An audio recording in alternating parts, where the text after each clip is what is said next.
नमस्कार, मैं मृदुला श्रीवास्तव सी न्यूज़ भारत में आपका स्वागत करती हूं। वक्त हो गया है न्यूज़ बुलेटिन का।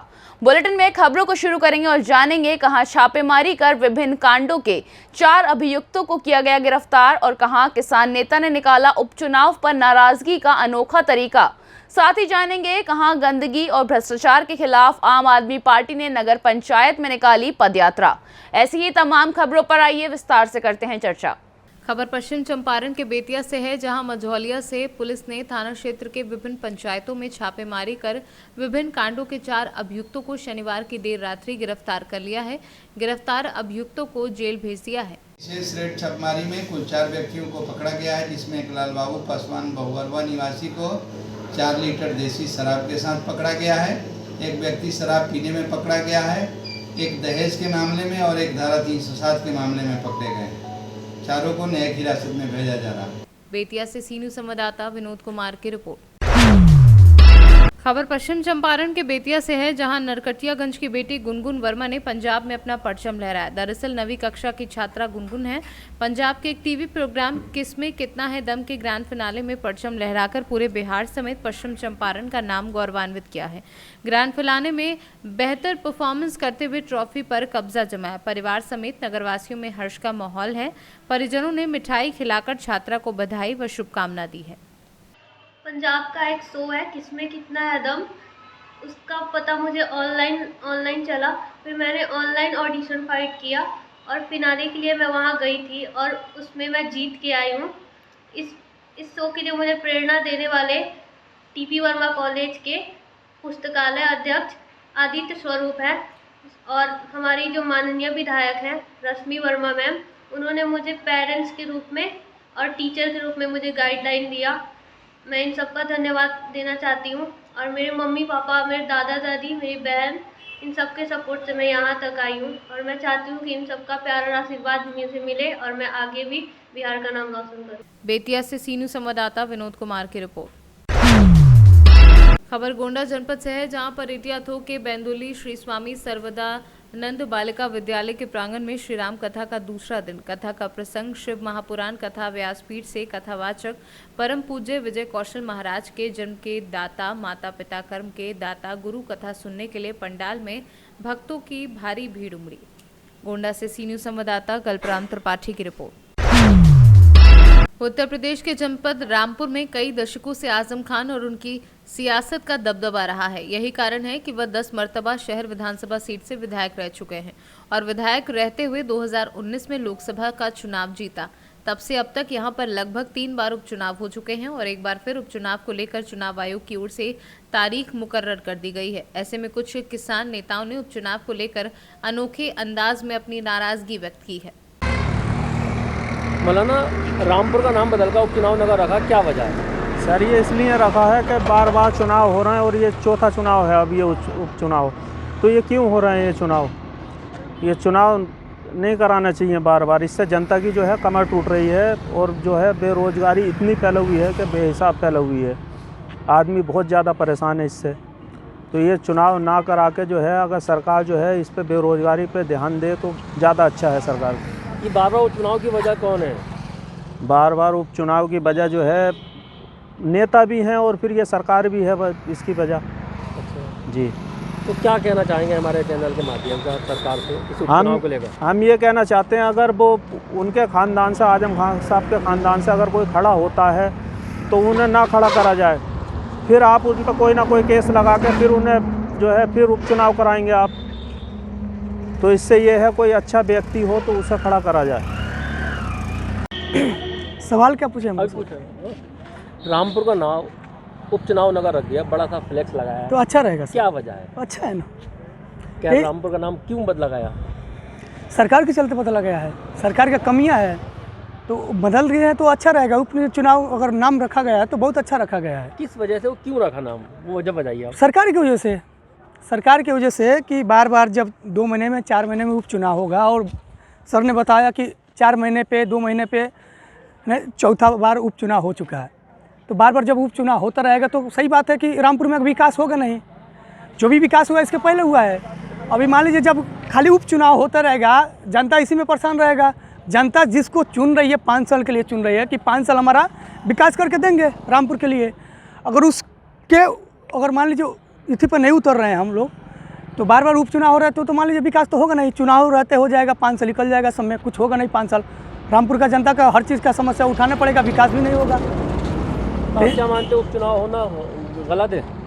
गलत है, गलत है। 5 साल में एक बार होना चाहिए। 5 साल में एक बार होना चाहिए, एक बार कराइए। और जो भी सरकार जिसको यहाँ पे कैंडिडेट चुनती है, जो भी अगर विकास करता है उसको 5 साल रखिए, 5 साल विकास दीजिए, आप करिए, उस हिसाब से देखते रहिए।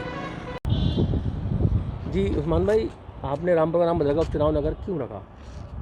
उपचुनाव नगर मैं कई लोगों को बता चुका कि इस रामपुर में बार बार उपचुनाव जब होगा तो यहाँ की जनता जो है बिल्कुल बेरोज़गार हो गई है। जो जनता पहले कारचौप किया करती थी, अब कारचौप का कारोबार भी इस रामपुर में ठप हो गया है। जो जनता पहले बीड़ी बनाया करती थी, बीड़ी का कारोबार भी ठप हो गया है। अब मात्र एक कारोबार बचा है चार्जिंग की रिक्शा का, उसमें भी शासन प्रशासन अड़ंगे लगा रहा है कि रजिस्ट्रेशन की चलाओगे, बिना रजिस्ट्रेशन की चलाओगे। तो पूरा मजदूर वर्ग जो है, जो छोटा वर्ग है, हद से ज़्यादा परेशान है, आंसू निकलते हैं हमारे। हम नेतागिरी करते हैं जनता के विकास के लिए, हम समाज सेवा करते हैं जनता के लिए, और कुछ नेता जनपद रामपुर के अपनी रसूख, अपनी अहमियत बढ़ाने के लिए बार बार कभी तो इस्तीफ़ा देते हैं तब उपचुनाव होता है, कभी उन्हें कोर्ट अयोग्य ठहरा देता है तब उपचुनाव होता है। ये चौथा उपचुनाव है। इस उपचुनाव की वजह कौन है? इस उपचुनाव की वजह सिर्फ और सिर्फ उत्तर प्रदेश सरकार है और माननीय जो आजम खान साहब हैं, जिन्हें अयोग्य ठहराया है, वो हैं। अगर उनके परिवार से कोई बंदा खड़ा होता है इस उपचुनाव में तो आप क्या वोट करेंगे? देखो, वोट तो हमें करना ही है क्योंकि हम वोटर हैं, मगर वोट उस हिसाब से करा जाएगा कि कल को फिर कोई ना कोई मुकदमा लगा दिया जाए और फिर उन्हें सजा कर दी जाए, फिर कोर्ट अयोग्य ठहरा देगा। रामपुर से सी न्यूज़ संवाददाता साजिद खान की रिपोर्ट। संतकबीरनगर राज्यसभा सांसद व प्रदेश प्रभारी संजय सिंह व पूर्वांचल प्रांत अध्यक्ष राजेश यादव के निर्देशन में पूरे उत्तर प्रदेश में आम आदमी पार्टी 3 नवंबर से 15 नवंबर तक नगर निगमों, नगर पालिका और नगर पंचायत में फैली गंदगी व भ्रष्टाचार के खिलाफ पदयात्रा निकाल रही है। इसी क्रम में आज रविवार को आम आदमी पार्टी संतकबीरनगर की जिला कार्यकारिणी द्वारा बखीरा व धर्म सिंहवा नगर पंचायत परिक्षेत्र में भ्रष्टाचार, गंदगी व जातिवादी प्रथा के खिलाफ पदयात्रा निकाली गई। पदयात्रा का मुख्य उद्देश्य जिले में नगर निगम, नगर पंचायतों में हुए भ्रष्टाचार रूपी विकास की गंदगी को दूर भगाना था। ये पदयात्रा जिला महासचिव आलोक श्रीवास्तव, संतोष तिवारी व अमरपाल पांडे की अध्यक्षता में निकाली गई। संतकबीरनगर से सी न्यूज़ संवाददाता मोहम्मद नईम की रिपोर्ट। आज धार जिला मुख्यालय पर एक बस के रोड डिवाइडर से टकरा जाने के बाद बस कंडक्टर अताउल्ला खान निवासी इंदौर अचानक हैदुश में आ गए और उनके हार्ट अटैक से मौत हो गई। बोध सरकारी अस्पताल के ड्यूटी डॉक्टर प्रतीक पटेल ने बताया कि उनके परिवार के सदस्य उनको एक्सीडेंट होने के बाद अताउल्ला खां एक शादी समारोह में गए, जहां उनकी तबीयत एकदम बिगड़ी और उन्हें महाजन हॉस्पिटल ले जाया गया, जहां उसे मृत घोषित कर दिया गया। कंडक्टर का जी ऐसा है कि बस का कुछ एक्सीडेंट हुआ था, त्रिमूर्ति पे डिवाइडर पे चढ़ी थी, तो उसके बाद उनके परिजन जो साथ में आए थे, जो यहाँ पे ब्रॉड डेड लेके आए थे, उनके परिजन ने बताया कि वो फिर वहाँ पे एक्सीडेंट के बाद वहाँ से शादी में गए, किसी गार्डन में बैठे थे तो उनको चक्कर आने लगे, पसीना छूटा, तो वहाँ पे कोई था जिसने CPR दे के चालू किया और वो फिर महाजन हॉस्पिटल ले गए। फिर महाजन हॉस्पिटल से वो लोग यहाँ ले आए, यहाँ पे वो ब्रॉड डेड थे। तक का नाम अताउल्ला खान है, 55 ईयर ओल्ड मेल है। सर कहाँ के निवासी? उन्होंने इंदौर का एड्रेस दिया है OPD पेपर। जी सर, आपका नाम बताइए। डॉक्टर प्रतीक पटेल।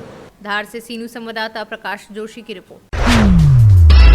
लातेहार जिला के हेरहंज थाना क्षेत्र अंतर्गत हेरहंज बंदुआ के समीप रविवार को बाइक सड़क दुर्घटना में 2 युवक गंभीर रूप से घायल हो गए।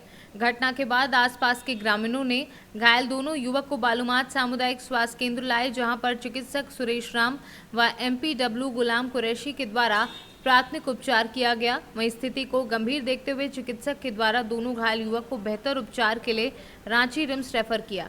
चिकित्सक ने बताया कि दोनों युवक के सर सहित शरीर के कई अंगों में आंतरिक चोट आई है, जिससे उनकी स्थिति गंभीर बनी है। झारखंड से सी न्यूज़ संवाददाता मोहम्मद अरबाज की रिपोर्ट। रविवार को कन्नौज सदर कोतवाली के मकरंद नगर क्षेत्र के कुतलूपुर गांव निवासी अंकित समेत दर्जनों लोगों ने आरोपी के खिलाफ कोर्ट के आदेश पर गलत तरीके से मुकदमा दर्ज कराने का प्रयास किया था, किंतु कोर्ट से मुकदमा खारिज कर दिया गया। इसके बाद भी दबंग लोग पीड़ित के खिलाफ झूठा केस बनाकर कोतवाली से मुकदमा दर्ज कराने का प्रयास कर रहे हैं, जबकि पीड़ित का कहना है कि वह गलत तरीके से कई गैर कानूनी कार्य भी करता है। इसके बाद भी वह पीड़ित परिवार के खिलाफ साजिश रच रहा है। पीड़ित ने एसपी कुंवर अनुपम सिंह के आवास पर पहुंचकर न्याय की गुहार लगाई है। पीड़ित ने कहा है कि यदि संतोषजनक आरोपी खिलाफ कार्यवाही न हो तो वह जिलाधिकारी कार्यालय के बाहर धरना देगा। क्या नाम है आपका? महेंद्र लिहार। महेंद्र जी, क्या हुआ था जो आज यहाँ पर आने पड़ा? मामला ये था कि कुछ हमारे यहाँ मोहल्ले में नंबर 2 के कार्य करने वाले व्यक्ति हैं, जो जिनका पेशा बन गया है, ये अपनी बहन बेटियों का इस्तेमाल करते हैं। उनको इस्तेमाल करने का ये कारण रहता है कि किसी पे ऊपर गलत आरोप लगा करके धन उगाही करेंगे। नंबर 2 के काम से जुड़े हुए उनके कार्य भी हैं, जेब कतरी है, गांजा है, चर्च है और लूट है, छीना झपटी है। इनके आए दिन ये कार्य रहते हैं। इनके गैंगवार हैं। गैंग में हमारे पड़ोसी जनपद में जो भी हैं, हरदोई जनपद हुआ या फर्रुखाबाद है, कन्नौज के, लगभग सभी लोग इनसे जुड़े हुए हैं। और ये बड़े बड़े जनपदों में जा कर के महानगरों में अच्छी खासी रकम को इकट्ठा करते हैं और हमारी भोली भाली जो समाज गमार है, जो जानती नहीं है, उसको धमका देते हैं कि हमारा कोई कुछ नहीं बिगाड़ पाएगा, प्रशासन हमारे हाथ में है, पुलिस हमारे हाथ में है, बड़े बड़े अधिकारी हम लोग खरीद रखे हैं पैसे की दम पे, और हम जब चाहें तब तुम लोगों के ऊपर पढ़े लिखों की ज़िंदगी हम बर्बाद कर सकते हैं, हमारे पैसे में इतनी ताकत है।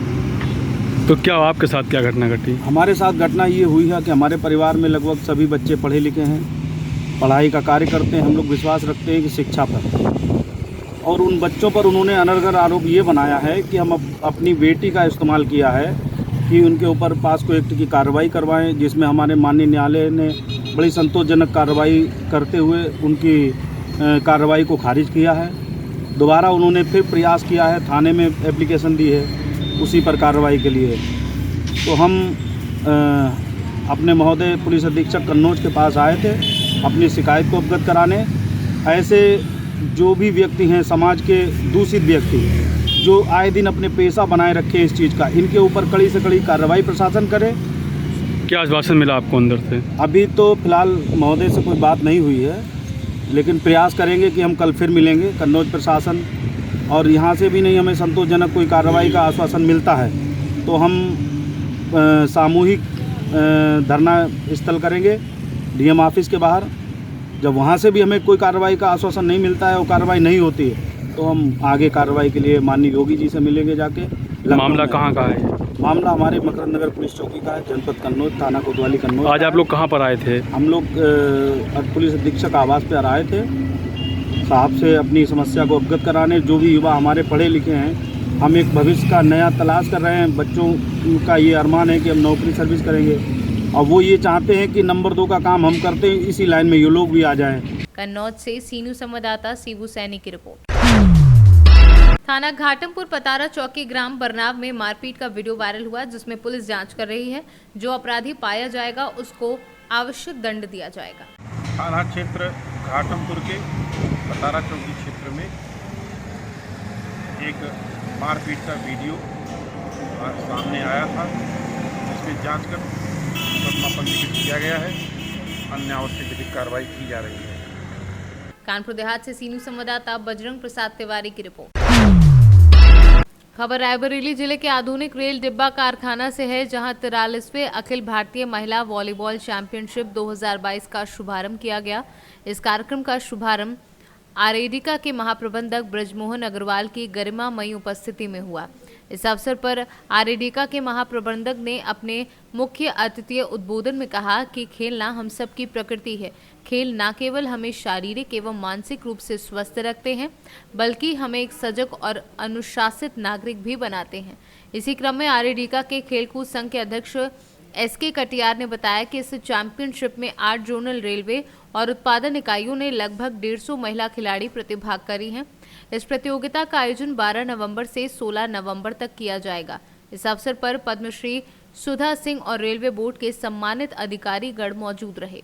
रायबरेली से सीनू संवाददाता मृदुलेश त्रिपाठी की रिपोर्ट। फिलहाल के लिए इस न्यूज़ बुलेटिन में बस इतना ही। देश और दुनिया की तमाम खबरों को जानने के लिए देखते रहिए सी न्यूज़ भारत। हर खबर आपके साथ, आपके हाथ।